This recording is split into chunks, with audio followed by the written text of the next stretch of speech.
যে হিন্দু মানে হিংসা, হিন্দু মানে ঝুটা, এর প্রতিবাদ হবে না? চিদম্বরম নবান্নতে এসে আত্মসমর্পণ করেছেন। আর সিপিএম 12টা আসন আমাদের হারিয়েছে হিন্দু ভোট কেটে। তৃণমূলের বিটিম হলো সিপিএম। একটা ভোট দেবেন না। কৃষ্ণনগরে এসএম সাদিক 1,51,000 ভোট কেটেছেন। শতকরা 90% বেশি হিন্দু ভোট, আর 54,000 ভোটে রানীমাকে হারিয়েছেন। আমার কথা যদি মিথ্যা হয়, চাপড়া, কালীগঞ্জ, নাকাশিপাড়া, পলাশিপাড়ার বুথগুলো দেখে নেবেন।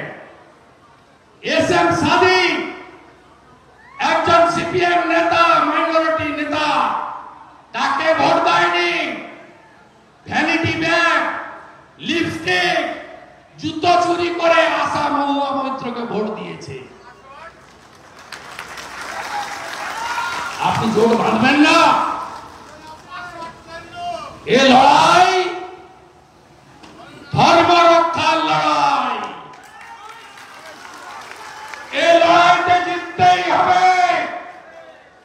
ডক্টর শ্যামাপ্রসাদ মুখার্জি কৃষ্ণনগরের রানীমা নদিয়া জেলাকে দিয়ে গেছেন ভারতের মধ্যে। দ্বিতীয় বাংলাদেশ করতে দেব না, দেব না, দেব না। গৌরনিতাই প্রেমানন্দে, গৌরনিতাই প্রেমানন্দে। আপনারা যেটার ভয় একদম পাবেন না আশির সাথে। আর আইসি বাবু শুনে রাখুন, একটা বিজেপি কর্মীকে টাচ যদি করেন, আপনার সঙ্গে দেখা হবে। আর এমন কিছু 10 তারিখে করবেন না।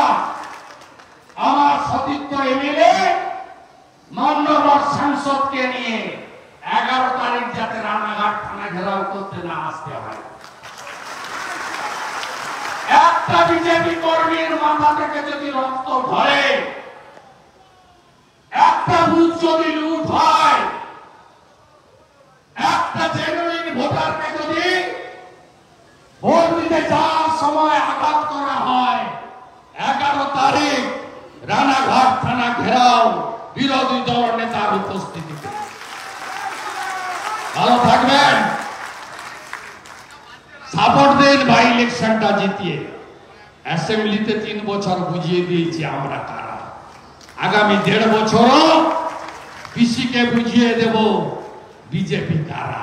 সবাই ভালো থাকবেন। ভারত মাতা কি জয় শ্রীরাম, জয় শ্রীরাম। আমাদের ভিডিও ভালো লাগলে লাইক এবং শেয়ার করুন। কমেন্ট সেকশনে গিয়ে জানান আপনাদের মতামত।